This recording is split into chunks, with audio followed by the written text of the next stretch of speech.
Сайн мэцгааны хүүхдүүдээ өнөөдрийнхөө хичээлийг эхэлцгээе. Өнөөдөр багш нь та нартаа амны хаалтыг хэрхэн зөв хэрэглэх тухай танилцуулнаа. Одоо бүгдээрээ дэлгэц рүүгээ анхаарлаа хандуулаарай.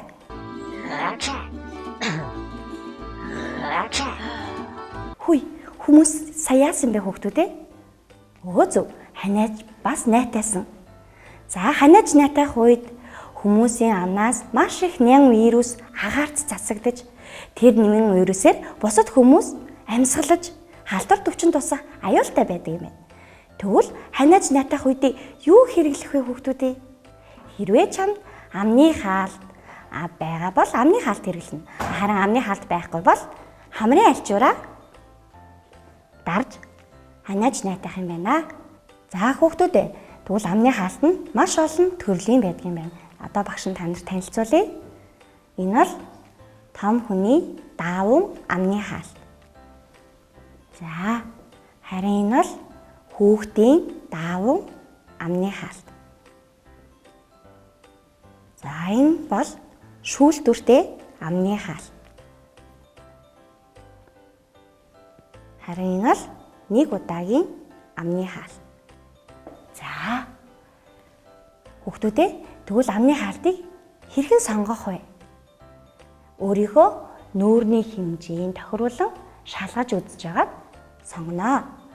За тэгвэл амны хаалтыг хэрхэн зүүх вэ? За одоо багш нь танарт амны хаалтыг зүүх тухай танилцуулъя. Багш нь энэ удаад нэг удаагийн амны хаалтыг сонголоо. Нэг удаагийн амны хаалт нь ирэмгээрээ хатуутар тэмдэглэгээтэй байдаг. За энэ тэмдэглэгээр нь хамрыг хэсэгт зүгнэ гэсэн тэмдэглэгээ юм аа. За энд 2 осортой байна. За зүүхдээ өөрлөгөө харуулад эрхий болон 7 хуруугаараа 2 осрыг сунгаж татаад тэгээд жихнийхээ араар оруулж зүүн. За хүүхдүүдээ амны хаалтаа зүүж чадсан уу? Сайн байна. Нэг удаагийн амны хаалтыг нэг л удаа зүүнэ. За зүүгээд амны хаалтаа авахдаа мөн л 7 эрхий хуруугаараа осроос нь татаад авна. Гадна талд нь хурж болохгүй шүү хүүхдүүдээ. За амны хаалтаа эрхэхдээ осроо нийлүүлж бариад эргүүлээд тэгээд хогийн сав руу хийгээд хайнаа. Хүүхдүүдээ амны хаалтыг зүүж хэрэглэсний дараа заавал гараа угаагаарай. Эцэг эхчүүдээ та хүүхдтэй амны хаалтыг хэрэглүүлж хөвшөөрэй. Амны хаалтыг бусдад дамжуулан хэрэглэж болохгүй. Мөн онцгой тохиолдолд амны хаалтыг сонгохдоо даавуу биш шүүлтүртэй амны хаалтыг сонгоно. Хэрвээ даавуу амны хаалт сонгосон бол амны хаалтаа заавал угааж хэрэглээрэй.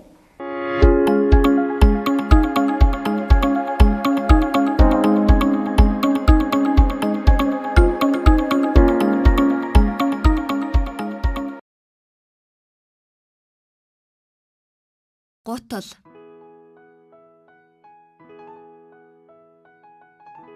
Би хонхор тогтсон усан дундуур гуталтайгаа тууллаа. Аав намайг дуудав. Гутлаа норглоо гэж загнах болов гэж айсаар дэрэгдэн очлоо.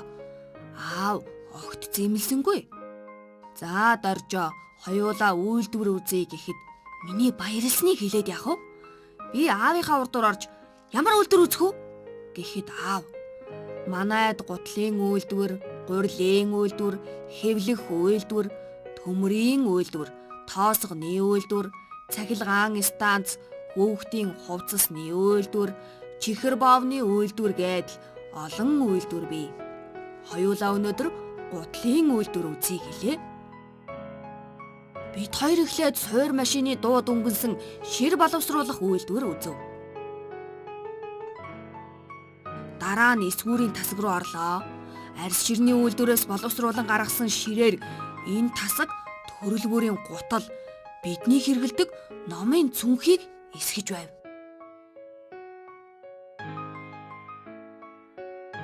Өөр нэг тасагт гутлын төрөө ойж байхад цаад тасагт нь уллаж байдаг ажээ.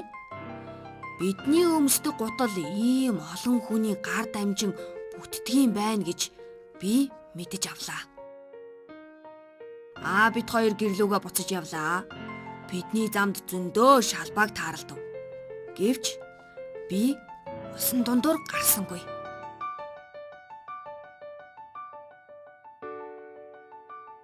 Хүүхдүүдээ гутал хувцсаа цэвэрхэн өмсөж, бусдын хөдөлмөрийг хөндлөж байгаарай.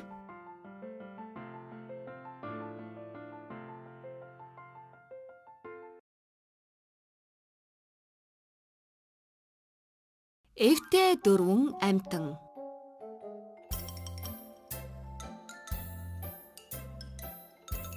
Эртээ урдын цагт энэтхэг орны сайхан ой модонд тагтаа шувуу, туулай, сармагчин, заан дөрөв хамт амьдарч байжээ.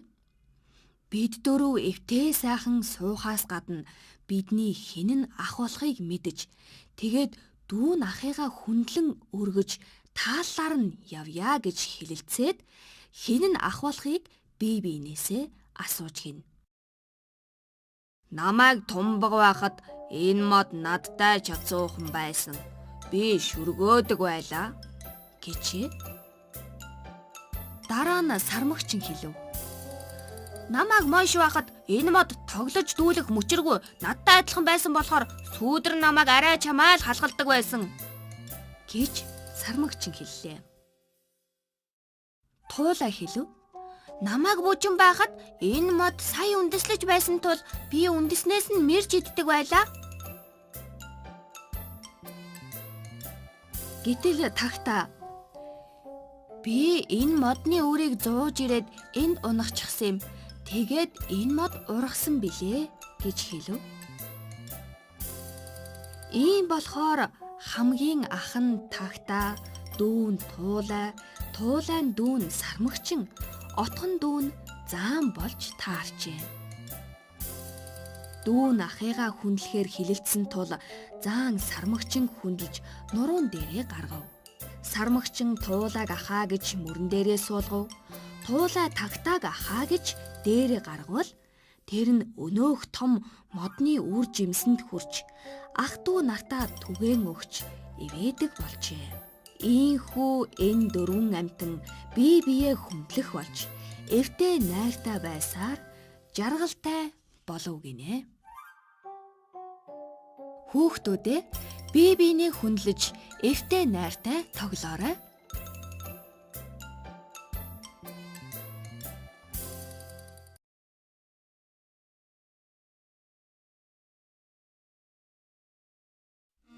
Гэрийн ерөөл.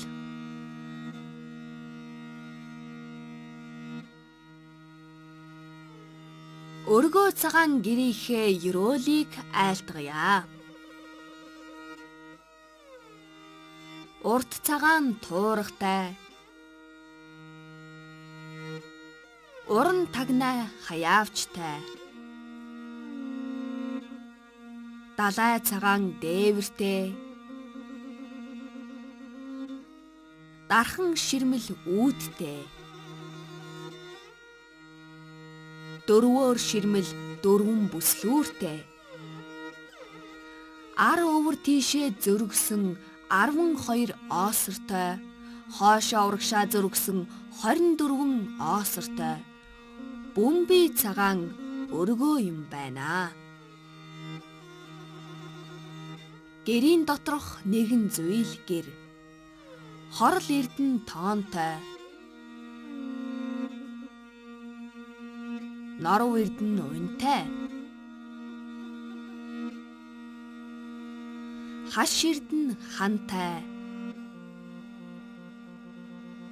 Нацаг эрдэн хаалгатай. Баднаа нимбу багантай.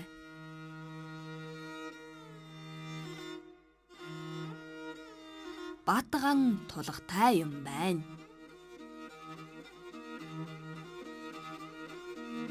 Хүүхдүүдээ Монгол гэрийн хэрэгслийг нэрлэж сураарай.